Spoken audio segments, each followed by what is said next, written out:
詩篇記146第3節讓講出家己，唔好相信你大獵人物，也唔好相信人類，因為咗佢唔曉本出家得救嗱，所以出家唔好相信超你到人類，也你到大獵人物，因為佢唔曉前人本是個得救，詩篇記146第4節樣講到，係講嘅命背走，佢都多講盡嚟。嗱，家嘅意見攏總要喺家嘅心中，喺嘅思想攏總都冇hết。嗱，所以人類按多乜按多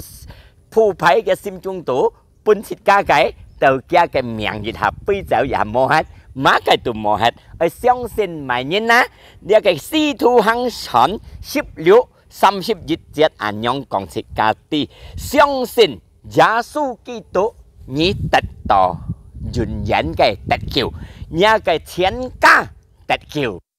所以這樣而相信主，在耶穌基督嘅方面，因為全能嘅主，佢上帝，相信佢永久嘅上帝，唔係時態嘅上帝，這個相信佢，天佢本是個得救，撒回你hết đó，佢本是個得救，得救咩呢？要平安，要快樂，家庭都順順利利，佢出係一個得救，然後離開咗世間，佢帶住家嘅生命靈進到天家去，因為佢相信佢要得救，阿門。